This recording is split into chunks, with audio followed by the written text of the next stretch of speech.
Amados hermanos, Dios les bendiga. Queridos hermanos, les habla su hermano José Ramírez. Hermanos, la Iglesia de Cristo es una comunidad de fe, es una comunidad que vive y sobrevive solamente por la fe. Y eso es precisamente de lo que yo quiero hablar hoy, cómo vivir por la fe. Leamos Habacuc 2:4 que dice: y aquí que aquel cuya alma no es recta se enorgullece, mas el justo por su fe vivirá. Quiero hablar sobre un tema que es vertebral para nuestra vida de victoria acá en esta tierra. Y es, como le dije, el tema de la fe, pero no la fe en cuanto a conocerla, a saber cómo se escribe, cómo es y para qué sirve, sino para vivir por ella. Pablo, apóstol de Jesucristo, dijo en Romanos 1:17, mas el justo por la fe vivirá. Dijo la fe, la. Este es un artículo determinado singular. Y ese término la está generalizando. Pero Habacuc es más específico. Él dice por su fe, es decir, la fe que tenga, la que viva, en la que se mueve la persona en esta tierra. En el día en que nosotros estamos viviendo, la fe parece que no es un factor necesario en este sistema de vida secularista, materialista, en que viven los hombres de hoy. El materialismo ha llegado, queridos hermanos, a ocupar el lugar que debería tener la fe genuina, esa fe que habla la Biblia. El materialismo es el que produce tal insatisfacción en el corazón del hombre que se convierte en esclavo del deseo desmedido de las cosas materiales. Y en ese afán se olvida de las cosas verdaderamente importantes, que son las cosas eternas. Por eso Colosenses 3:2 dice: quitad la mira de las cosas de la tierra y ponedla arriba en el cielo. Puesto los ojos en Jesús, poniendo nuestros ojos, nuestra mirada, nuestra atención en lo invisible, en lo que está por venir. Esas cosas que preservan el alma para que viva eternamente. Eso es precisamente lo que ha sido descuidado hoy, lo que ha quedado en un segundo plano por correr detrás de las añadiduras. Hoy el tener ocupa el lugar del ser y muchos hacen lo que sea, aún las cosas más indebidas, las cosas más aborrecibles, para alcanzar ese anhelado tener, que lo deja tan vacío como vacío está un mundo lleno de cosas, pero donde Jesucristo no es el Señor. Dice la Biblia que Él lo llena todo en todos. La tecnología de hoy ha alcanzado niveles impresionantes. Podemos ver lo que sucede en cualquier parte del mundo, en vivo, en directo, a través de los satélites que gravitan en el espacio. Pero no podemos ver las cosas espirituales que son más reales y más importantes que las que presentan los medios de comunicación. Hoy podemos comunicarnos con una persona, aunque esa persona viva en la parte más remota de la tierra, a través de un simple teléfono inteligente, de una simple y sencilla llamada de una computadora o simplemente bajando una aplicación a nuestro teléfono. Pero qué tragedia es cuando muchos no pueden comunicarse con sus propios hijos y familiares que los tienen a su alrededor. Y lo peor es que no quieren tener comunicación con el Dios Todopoderoso, porque si no se mueven, no se motivan a comunicarse con los suyos en la tierra, menos se preocupan por tener comunicación con el Dios Todopoderoso. Eso es una realidad en nuestro mundo, hermanos queridos, en el día de hoy. Entonces, queda por sentado que ni los avances modernos, ni la tecnología, ni la ciencia, ni el materialismo pueden llenar el espacio que Dios preparó en el corazón del hombre para que fuese llenado solo por la verdadera fe. Hoy tenemos una sociedad muy acelerada en cuanto a los logros y los avances, en cuanto a las cosas que les hacen girar la vista para cualquier lugar, menos para el cielo en donde está Dios sentado. Hoy hay programas de desarrollo de la agricultura en donde se invierten millones de dólares.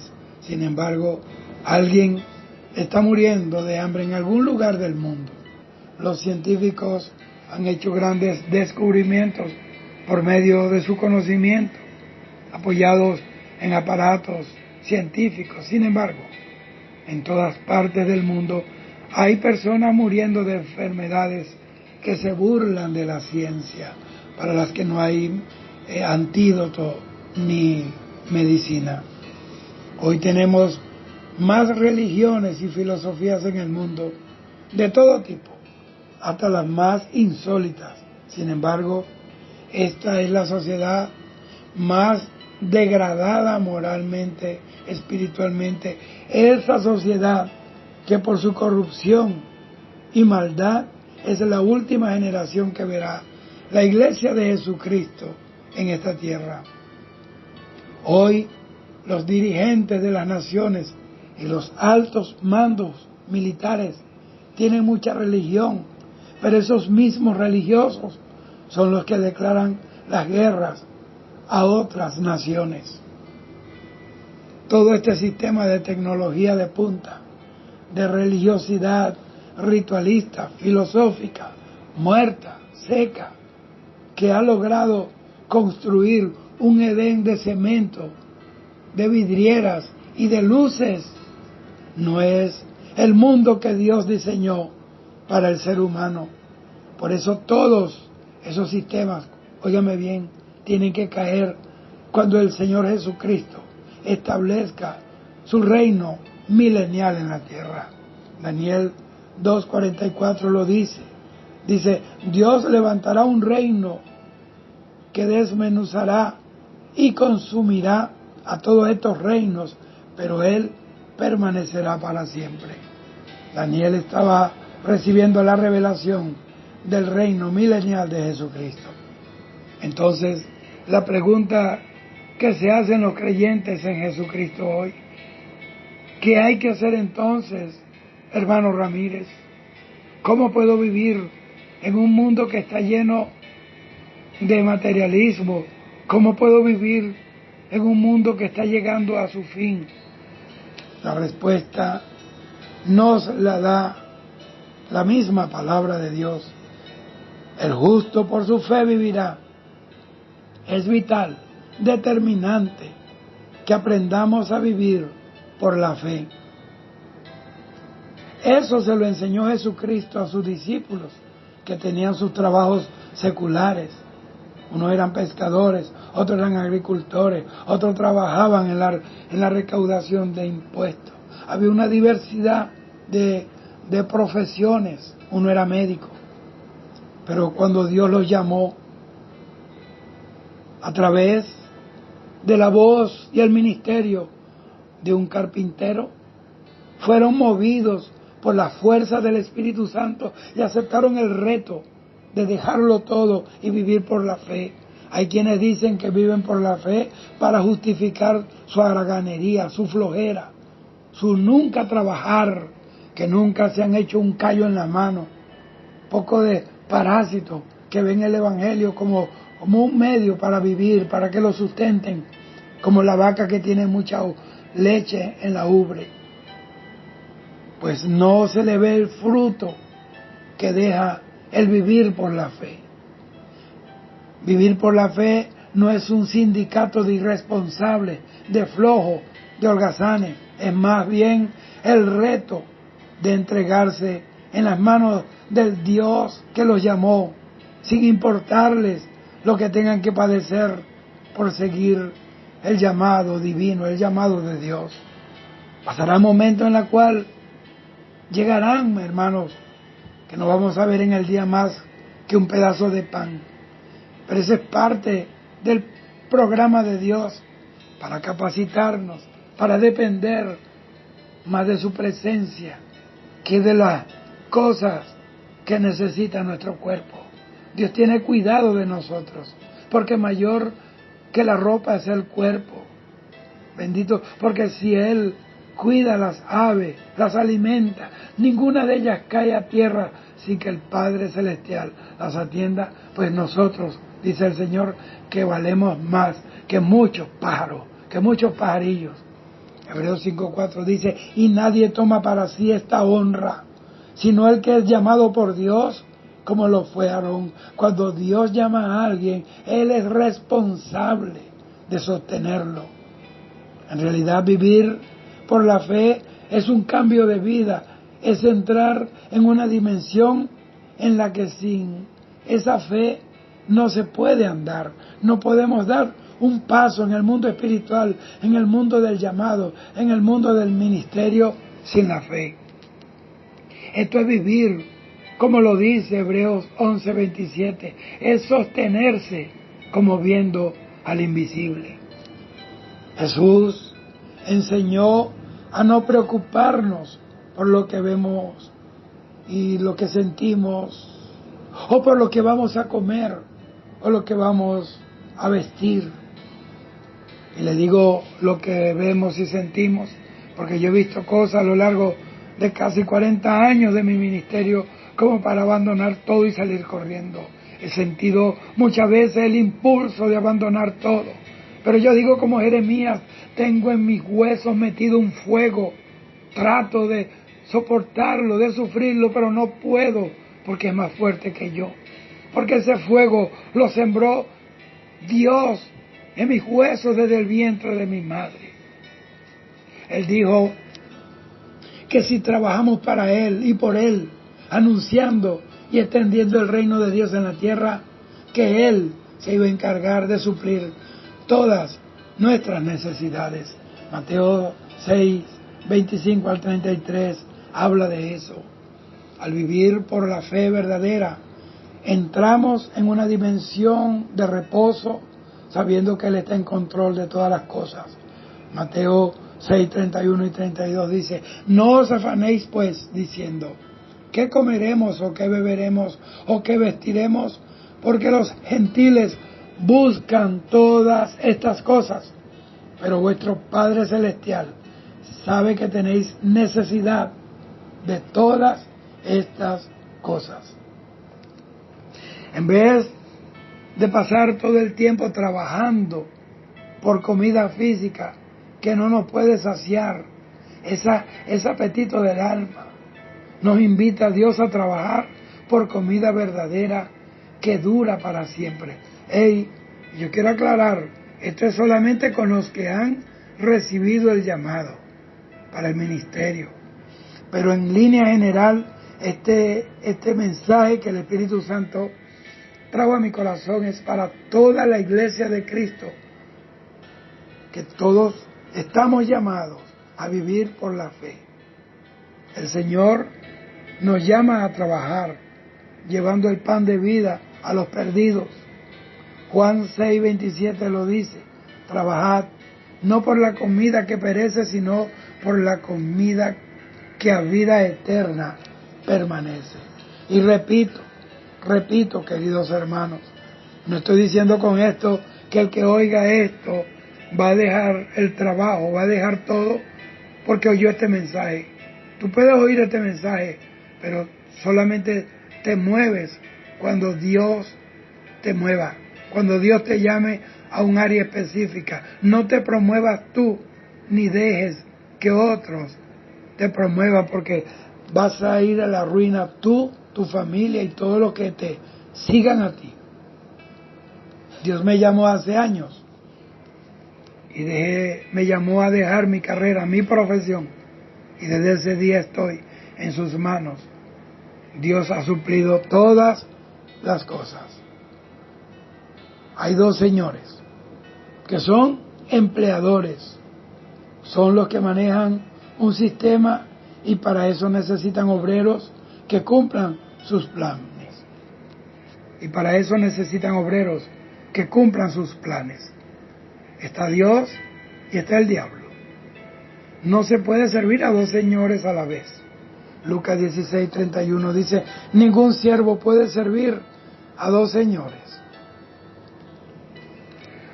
Así como el diablo está usando mucha gente en el terreno del mundo, desviando millones de personas, artistas corrompidos, cantantes, actores, actrices, políticos,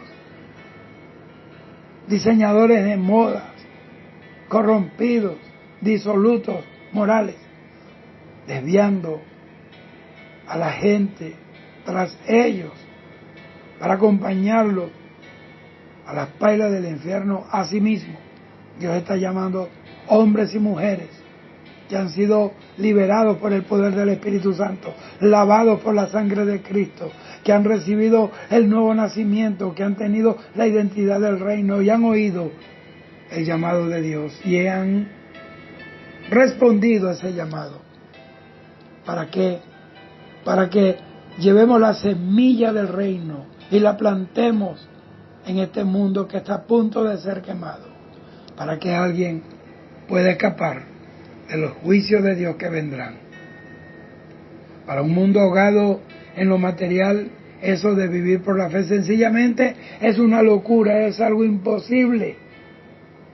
Por eso es que pocos son los que aceptan el llamado de Dios a dejarlo todo por seguir y servir al Señor, lo que solo se ve a través de los ojos de la fe. Como ellos no lo pueden ver, entonces no lo creen. Segunda de Tesalonicenses 3:2 dice, porque no es de todos la fe.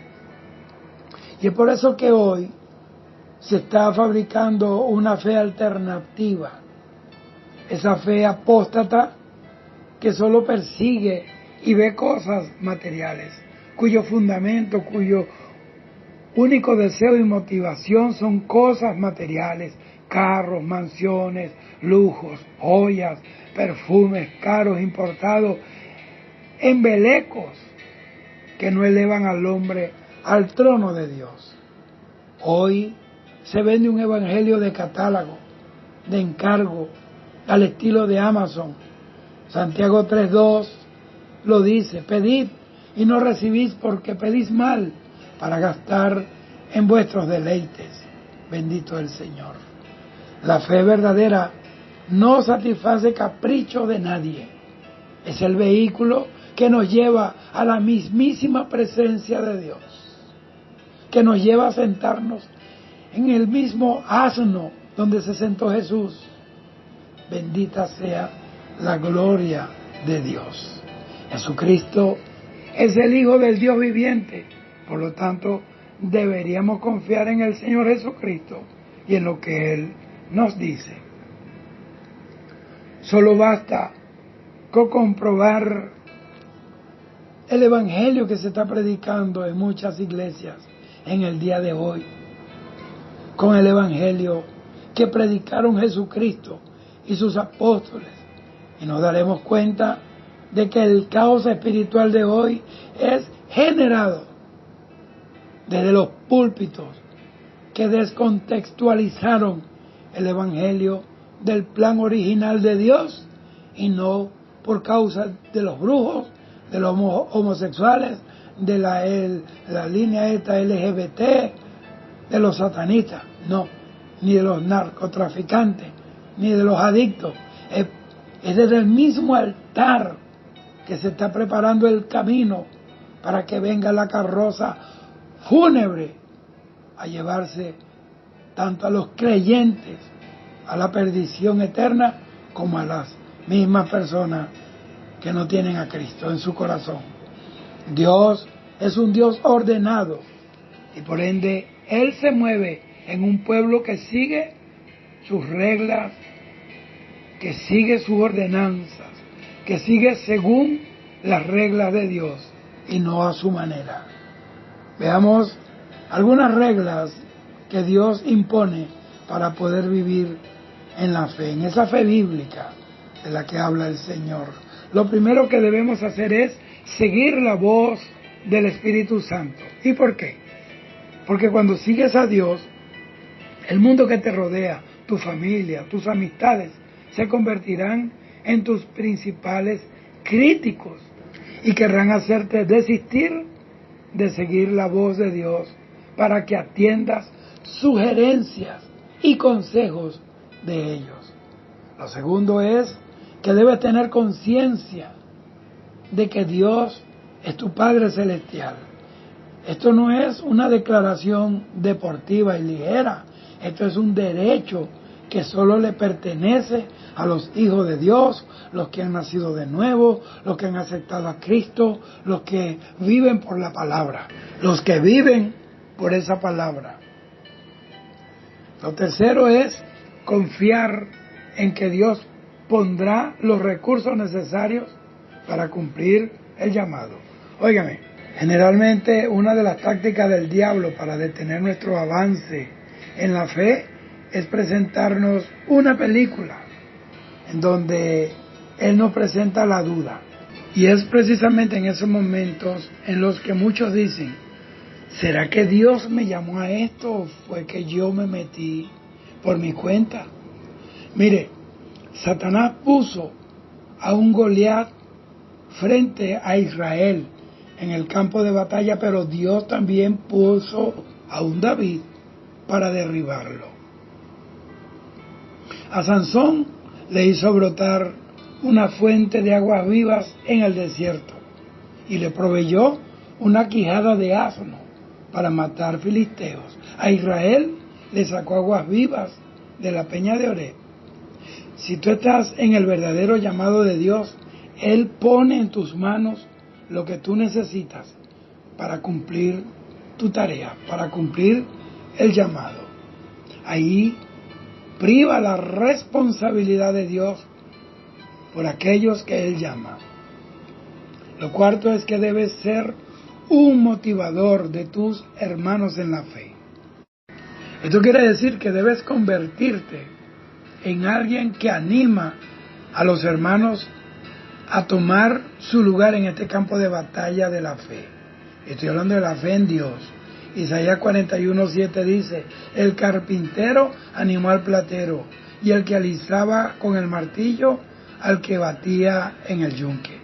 Nehemías fue un motivador del pueblo en los días en que los muros de Jerusalén estaban caídos y las puertas estaban quemadas. Nehemías 4:6 dice, edificamos pues el muro y toda la muralla fue terminada hasta la mitad de su altura, porque el pueblo tuvo ánimo para trabajar. Pero el primero que metió mano a la obra fue Nehemías. Él dejó el palacio, dejó su puesto de honor como copero del rey Artajerjes para irse a un pueblo arruinado, para levantarlo, porque esas ruinas no eran de cualquier pueblo, era del pueblo amado de Dios.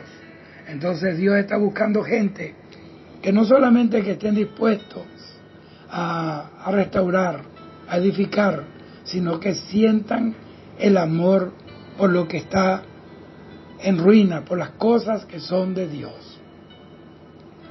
Lo quinto es aprender a vivir fuera del ambiente en el que te levantaste.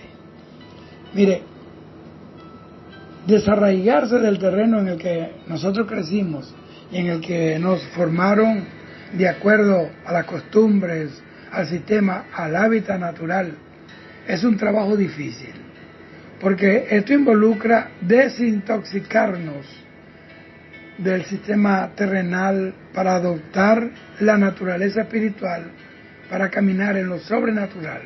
Desacostumbrarnos a lo que ya estamos acostumbrados, hermanos, solo es posible cuando oímos la voz de Dios y ponemos los ojos en Jesús, el autor y el consumador de la fe.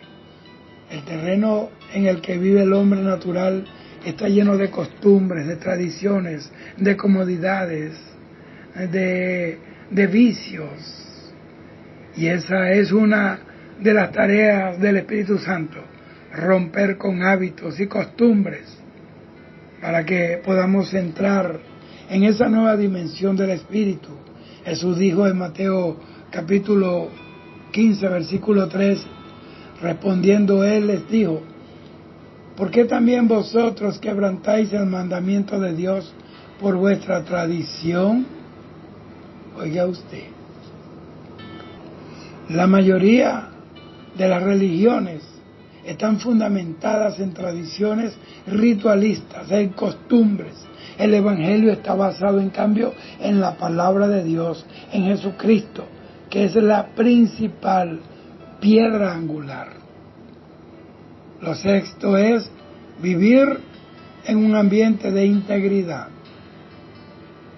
La integridad tiene que ver con ser honestos con todos, pero sobre todo con nosotros mismos. Integridad tiene que ver con que otros digan si somos seguidores de Cristo. La integridad tiene que ver con la motivación de otras personas a decidir seguir a Cristo o no. Nosotros podemos motivar o desmotivar a la gente de acuerdo a nuestra conducta. Me refiero a motivarlo a buscar a Dios. Entonces, ser íntegros es no corrompernos con las proposiciones de este sistema mundano. Satanás le ofreció a Eva una manzana o un fruto prohibido, sea lo que sea. Pero digo manzana porque la gente identifica más eso con manzana. Satanás le ofreció a David una Betsabé. Satanás le ofreció a un Sansón una Dalila. Satanás le ofreció a Israel un Saúl y lo desecharon a él. Por eso ser íntegros tiene que ver con ser fieles, con ser leales a Dios y a los principios del reino de los cielos. El Salmo 101:6 dice que mis ojos pondré en los fieles de la tierra. Mateo 5:16 dice: así alumbre vuestra luz delante de los hombres para que vean vuestras buenas obras y glorifiquen a vuestro Padre que está en los cielos. Friedrich Nietzsche, ese filósofo ateo alemán, él dijo: Dios está muerto, vive el hombre que lo mató.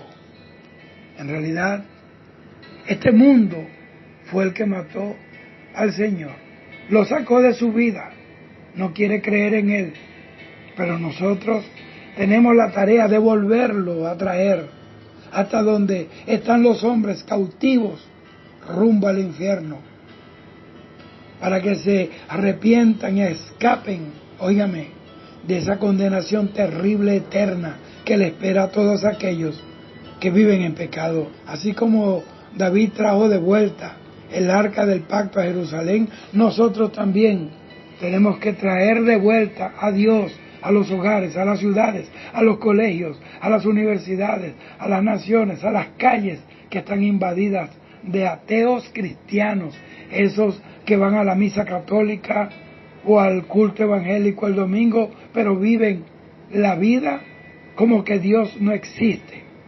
Esos son a los que se refiere Dios en el Salmo 14:1 y 53:1, que dice el necio en su corazón: no hay Dios. Los necios quisieran que Dios no existiera para seguir viviendo una vida arrastrada, depravada en el pecado. Queridos hermanos, no me salgo del ritmo apocalíptico. Este es el tema y los temas que el Espíritu Santo está hablándole al pueblo de Dios, porque hay muchos sonidos fantasiosos Hay muchos edenes fabricados por los hombres a través de la manipulación y de las promesas que nunca cumplirán, porque el único que puede cumplir lo que promete es Dios. Y el hombre nunca te va a prometer cosas que solo Dios puede dar. Ya sabes, cuídate, busca al Señor. Esto llegó al fin. Dios te guarde. Shalom.